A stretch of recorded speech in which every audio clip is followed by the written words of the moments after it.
سایمن سینک دا سیلف هیلپ کتاب هغه د هغو خلکو دپاره لیکلی دی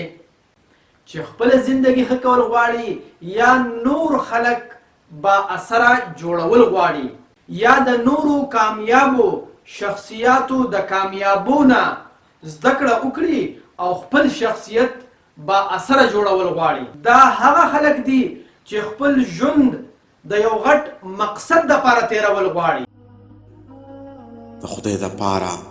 پښتنو سانونه وپېژنئ، ستاسو دپاره خو به ځان له پیغمبر نه راځي.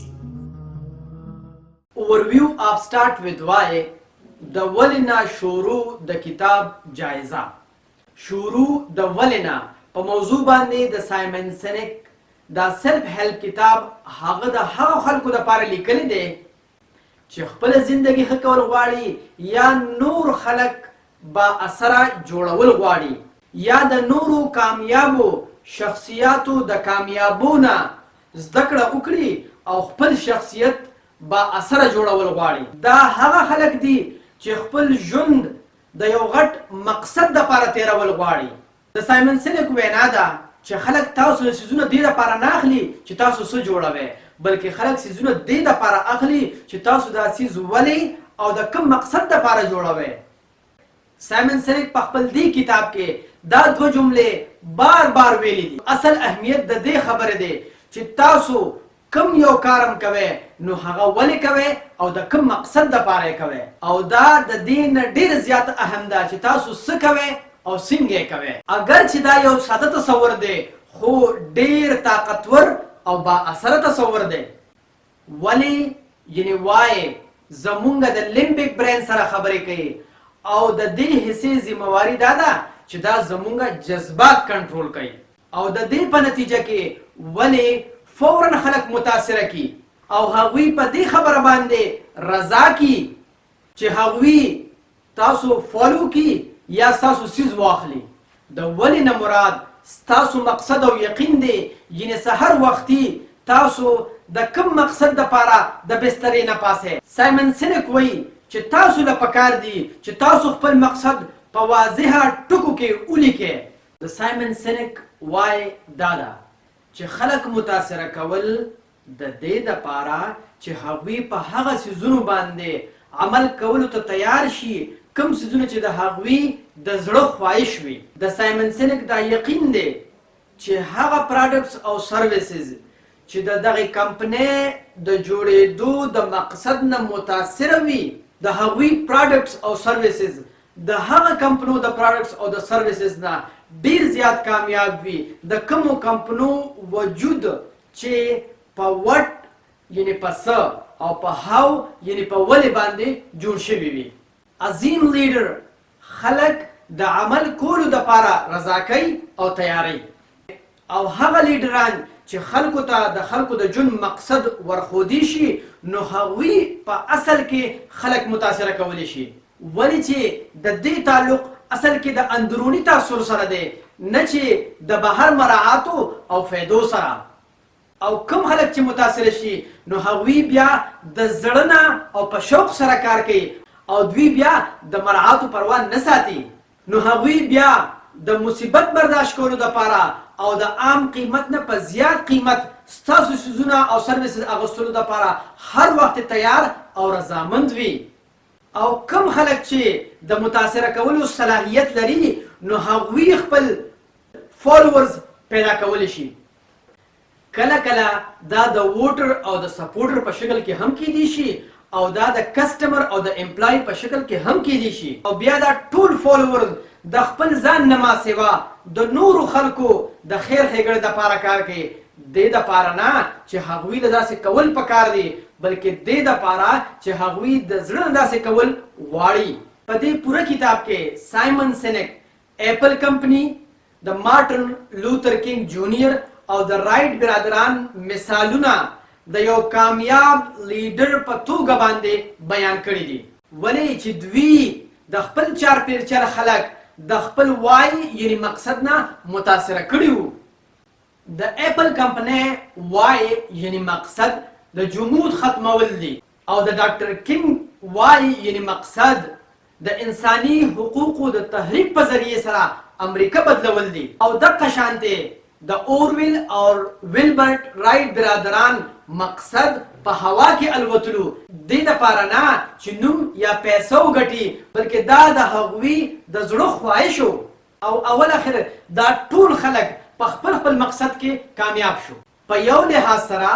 دا کتاب د مارکیټینګ باره کې هم دی. زیاتې کمپنیانې کسټمرز او امپلای د خپل ځان اړخ ته راغب کولو دپاره او ځان سره د یو ځای ساتلو دپاره مینیپولیشن یعنې د چالبازۍ نه کار اخلي او شارټ ټرم محرکات استعمالوي او دا شارټ ټرم محرکات کسټمرز او امپلایز ډیر وخت پورې پرجوش هم نه ساتي او نه په هغوی کې د کمپنۍ سره وفاداری پیدا کوي. ولې چې د سایمن سینک د وینا مطابق انسپیریشن یعنی حقیقي تاثر انساني رویو باندې ډیر زیات اثر کوي په نسبت د مینیپولیشن او د چالبازۍ. بزنس نه واخله سیاست پورې په هر قسم مارکیټینګ او د اغوستلو خرڅولو په معامله کې مینیپولیشن یعنی چالبازي یو مؤثره طریقه ګڼل شي. که هغه یو څیز خرڅول وي یا وټ د خلکو نه اغوستل وي یا د یو شخص یا د عوامو حمایت حاصلول وي او یا خپل سرویسز خلکو ته پیش کول وي. په دې کې شک نشته دی چې په داسې قسمه چالبازۍ او مینیپولیشن سره وقتی فایده خو ضرور کیږي، خو دا خبره بالکل حقیقت ده چې په امپلایز کې او په کسټمرز کې د کمپنۍ سره وفاداری بالکل نه پیدا کیږي. او صرف دا نه ده بلکې د وخت سره داسې قسمه د چالبازۍ قیمت ادا کول هم ډیر زیات ګران شي او د برداشت نه بهر شي. سر به مسوخ وګومه خو فایدې یې شارټ ټرم او نقصانات یې لانګ ټرم دي. د مثال په توګه باندې کله هم چې یو کمپنۍ داسې قسمه چالبازي یعنی مینیپولیشن بند کی نو د هغوی کسټمر د هغوی سامان او پراډکټس اغوستل بند کی. ولی چې هغوی ستاسو د کمپنۍ د ویژن او د مقصد نه متاثره نه وو بلکې د مینیپولیشن او د چالبازۍ په ذریعه سره راغب شوي وو.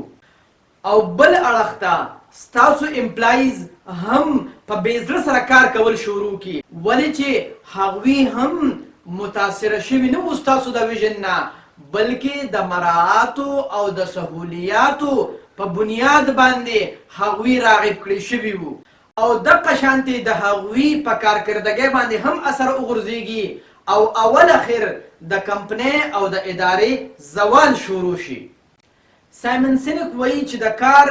3 سطحې دي 3 levels of work. مصنف په دې خبره زور ورکوي چې د کمپنۍ مشر یعنی CEO له پکار دی چې هغه د کمپنۍ د وجود د مقصد یعنی د وای نه پوره خبر وي او خپل ماتحت چې کوم امپلایز دي یا په چارپیرچل کې خلک دي د هغوی د متاثره کولو صلاحیت هم لري. نو دې ته وای لیول یعنی د ولې سطح ویل شي او د دې نه چې کومه لاندې سطح ده نو هغې ته هاو لیول یعنی د څنګه سطح ویل شي. او په دې سطح باندې د کمپنۍ یا د ادارې اگزیکټیو یعنی ذمہوار خلک راځي ولی هغوی د دغه لیډر د ویژن نه متاثره وي او د دغه لیډر ویژن ته عملی جامه ورچولو دپاره انفراسټرکچر او نظام د جوړولو انتهایی مهارت لري. او د دین نه چې کومه لاندې سطح وي نو هغې ته وټ لیول وایي یعنی د څه سطح. په دې سطح کې هغه خلک وي چې هغوی د جوړ کړی شوي انفراسټرکچر او نظام باندې پوره په پوره عمل کوي او چې څونه منصوبې جوړې شوي دي په هغې باندې د عمل کولو نه وروستو مستقل طور باندې د کسټمر سره په رابطه کې وي او دغه شانتې کسټمر کمپنۍ او ادارې سره مستقل په رابطه کې هم ساتي. د سایمن سینک وینا ده چې لیډر یعنی د ادارې او د کمپنۍ مشر خدای دې کې چې څونه هم متاثر کن او زړه راښکونکي شخصیت ولې نه وي خو چې هغه خپله کمپنۍ او اداره کې داسې خلک وانخلي کوم خلک چې د دغه لیډر ویژن په حقیقت کې د بدلولو دپاره نظام او انفراسټرکچر جوړولی شي خو داسې ونه کي نو د دغه ادارې او د کمپنۍ نه صرف کارکردګي به خرابه وي بلکې ناکامي به د دوی په نصیب وي او د دغه ادارې او د کمپنۍ هر یو کس داسې پکار دی د هغه ویژن د لیډر د ویژن سره بالکل یو شانتي وي نو چې کله داسې وي نو بیا به هر یو کارکون د دغه ادارې سهار چې د بسترې نه پاسي